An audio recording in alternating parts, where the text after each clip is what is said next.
Hello, guys, welcome to my podcast today. And today we'll be talking about why foreigners make it big in other country, including South Africa, more than the South African themselves or the nationals of that country. And please don't forget to subscribe to this my channel, okay? Thank you for subscribing and thank you for liking and sharing this video. Okay, I want you to watch this video, listen to what this young lady is saying. Listen. A foreigner will always do better in another country than in their own homeland. This is why I do believe that South Africans should travel more. You should experience what it's like to be a foreigner, so that you can understand why other foreigners are coming to your country and excelling. When they're coming to your country and working a minimum wage job, they're doing that because they can't afford to live comfortably. Because when a foreigner comes to South Africa, the first thing they have to understand is that I am not from that country. So because they are not from that country, they can't be picky, they can't be comfortable, they have to work hard. And they understand that they have to work hard. That's why they would work a job that will pay them 500 Rand a week.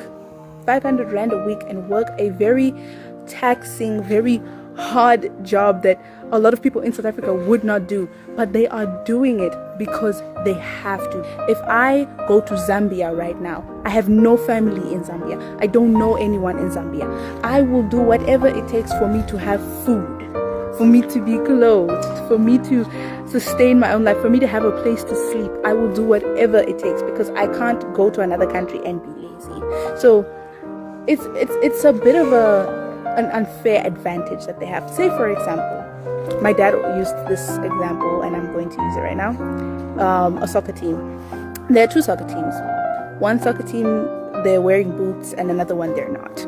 Obviously the one that's not is going to have to work harder than the one that does. And let's say the foreigners are the ones that have the boots. They have experience, they have that knowledge of another place, another country that they're in. And then when they come to your country, it's almost like their eyes are open. They see other things that can be done, see things that you can't see because you don't have the same level of experience. If you go to another country as a South African, if you go to another country right now, you will see other things. You will see things that they don't have that you probably have in your country, and you will be like, I can introduce this to them and I'll probably make money.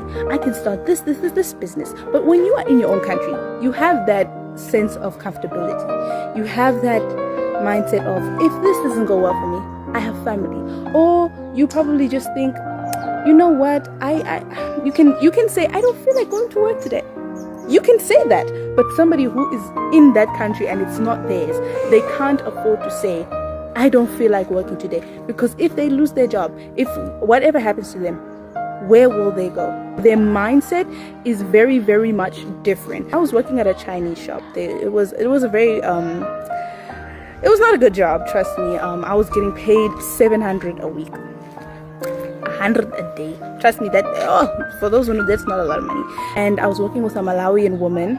She had been working there for 2 whole years, and I really commended her. I always told her, you are a very strong woman, because the job required a lot of her, and she never got days off, ever. Like, from January to December, Christmas, she had no days off on Christmas. So she would work every day from Monday to Sunday, getting 100 Rand a day. And I left after 2 weeks. I did not last long in that job, but when I was there, I always used to ask her, why are you staying? And she said, because I have no other option. If I leave here, I won't get another job. And there was a time when she said that she did leave because I can't remember what the reason was, but she left. And after a month or so, they called her back. Reason being, they said that there was nobody who was willing to work the job, because now they started hiring South African people. And just like me, they were like, I don't have to take this. Like, that's literally what I said. I really don't have to take this. Like, I don't have to take all this work for this little money. I really don't have to do that. So all of them had the same mindset as me, because I am in my home country and they are in their home country. They don't have to deal with that. But she could not afford to think like that. So when they called her back, because she said, I already don't have a job. She did not have a job for a minute. She was like, I don't have a job. I need the money. I'm gonna go back. So she went back to that same situation, and these people wanted her back because it's like they were not able to find anyone to fill her place. You get? And these people are willing to work for these little paying jobs because they're doing it out of necessity. They have no other option. They can't be picky. They have no choice. They can't think of comfortability because if they do, they won't eat. So I hope this opened your eyes so that you can understand why when foreigners go to any country, if a foreigner comes to any country that is not theirs, why they excel, why they progress, because it's not their country and they have to work hard. They can't afford to slack. So I hope that makes sense. Okay, I hope you heard clearly what she said. Now, she said South Africans should learn to travel. The truth is, now, let me give you an example. You are in the house, you have a little child, a little baby. Okay, that's two years old, and she hardly goes around with you. She hardly goes around with you or with your brothers, your sisters, or your nieces, or whatever. Just watch. The day you take her out, the excitement that will fill her, it will be unexplainable. She'll be looking at places, want to know things, want to know, she'll be seeing things, just want to be knowing and to be knowing. But when she's at home, she does not express, okay, that power of creation, that power of thinking, that power of knowledge. She does not exhibit it. She will not exhibit because she's not seen them. She's used to the same faces. She's used to the same places. She's used to the same things. She's used to the same food that people eat at home. She's not used to the different kind of food. She's used to the same way you put dresses. You put the dress up rather, and she used to the same things that she get up to do every day. That's what is happening to South Africans right now, and that is what has destroyed their mind, their creativity, their ability, their power. I watch some South Africans saying Nigerians are bold, Nigerians, they are bold, they have confidence, because these guys, they tour around, they have the brothers that have lived in different countries. When they come, they share their views, they share, so they are building up knowledge, they are building up energy that is different from others. Now you see, that's an example. Okay, so you have Ghanaians who does the same, you have Cameroonians who does the same. You go around, they travel around. And from Cameroon, you have Cameroonians literally everywhere. Even in South Africa, they have Cameroonians. Okay, they go around, they look places, they know, they want to make things work. Now, there's the reason why people go to explore places, because they want to learn new things, to know new things, and to do new things. So South Africans should learn to travel. That way, it will expand their scope of thinking, their scope of creativity, their scope of innovation, their scope of learning more things, their scope of tolerance. To not be dormant, to not be stick to to a place and think that they can change. That's why it's difficult for them to develop a revolution that can change them. Julius Malema travels around Africa. That's why you see him speak the things that he speak with boldness, without fear, with knowledge, with strength, with stamina. Because he has toured around some countries in Africa. So he understands things that South Africans don't understand. That's why it's difficult for South Africans to understand him, because where he's lead, the dimension is functioning from, South Africans are not yet there. And it might take decades, it might take decades, 4 decades, even 5 decades, for South Africans to get to the place where he is, because of their inability to travel around, to see places, and to grow. Are you getting my point? So she said she's a South African. The mother, ladies, the mother is a South African. The father is a Malawian. She has stayed most of her life in South Africa, and she's going back to Malawi to live. Now, I'm sure now you understand now where the point she's from. Learn to travel, brothers. Learn to travel. Please, if you're watching, please can you subscribe to my channel? Subscribe, please, and share this video and like it. You do me more good. Okay, thank you so much. Now proceed. Look at something. Just watch. I want you to watch this video from these two Nigerian guys. Watch it. Like to say, some of you are from here in Jerusalem. You know, when the Chinese was running this shop, it was when the Chinese was running this shop, the Chinese have one worker or two workers. But since I started running this shop, I created an opportunity for about 20 something South Africans who are working here recently. You understand? I created the opportunity for about 30 something to 20 something South Africans who are working here recently. Am I lying? Am I lying what I'm saying? Am I lying? Am I lying? No, I have to. Let's keep it short. Yes. We don't want any foreigner to run any business here, including you. So today you're closing. We've been telling you. Today we're closing. Okay, I have about 20 South Africans working inside here. What about them? No. The major place who are running the place. South African must run the place, not you. Not you. But I have the document. I have the document. We don't care. Okay, guys. I'm not running a saloon. I'm not running a saloon. I'm giving the South Africans the saloon. I'm running a trade shop. The saloon is being run by South Africans, not me. Listen. I'm running the trade shop. At the back of the shop, I created the saloon for the South Africans. Did I do anything wrong? You must call your boss. Let's speak to your boss. So they've stated that you need to leave the country by the 30th of June. What's it? When are you leaving? I'm a law-abiding citizen. Yeah. I have all the necessary documents. I've run my business pay tax for 13 years now. So I had the legal documents. I'm looking for the director for the government. If the government insists that I should close my shop and go, it's coming from the government direction. I will close and go. So you are ignoring this organization? I'm not ignoring the organization, but at the end of the day, the organization stated that they are chasing illegal immigrants. I'm not illegal. I run a business. I have this company for more than 13 years.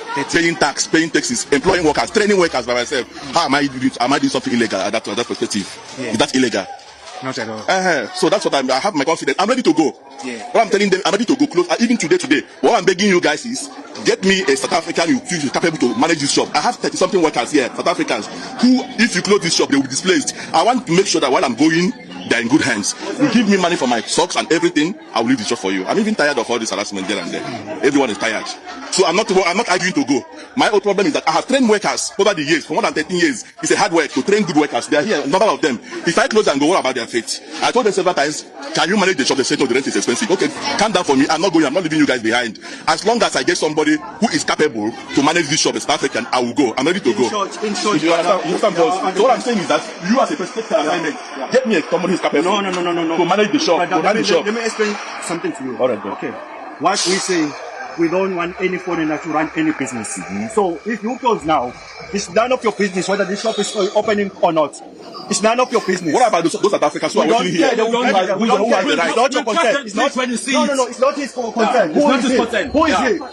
It's not your consent, brother. So you are a criminal here. You are not allowed to run any shop. You are a criminal. Yeah. So we want all these people to leave there and close. Now, we've been telling you. Okay. Now look at this guy. He has stayed in South Africa for 13 years, more than a decade. He has businesses. He has a shop. He employs people. He's law-abiding. Now, he has helped so many South Africans. His absence from South Africa is going to make people to cry, to suffer. Why?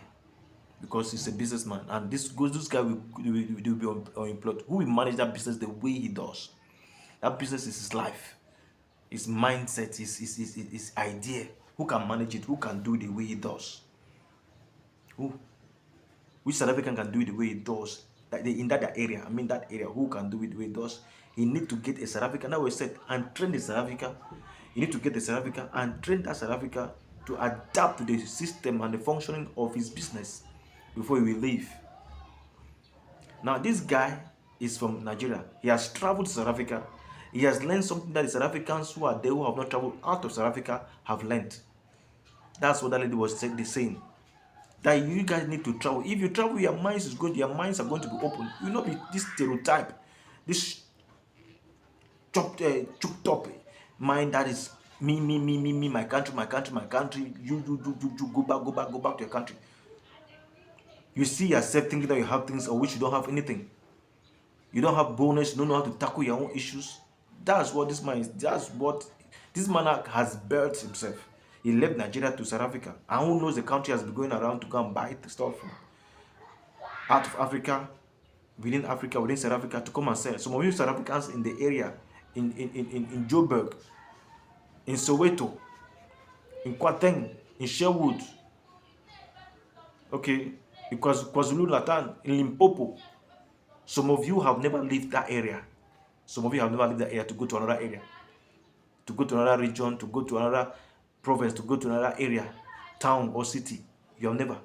And how do you think you can beat up those foreigners who came to your country? When they leave their country to come to any country, any foreigner who leaves his or her country to go to another country, they are going there to work. They can bear anything. They can sleep on the streets, work the money, save it in a bank, and live and build a good life.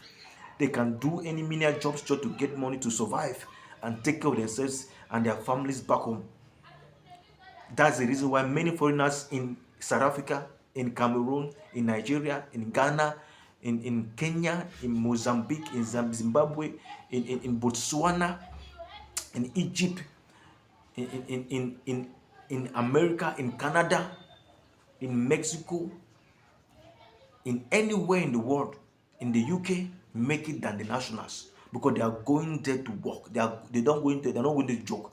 They know they have a family back home, they have a mother, they have a father, they have siblings, so they are going there to work and make money to come and take care of their siblings back home. And if possible, get them transported from their national country to the where they are, so that they can live a better life as it is. That's why foreigners make it more than the nationals of any country.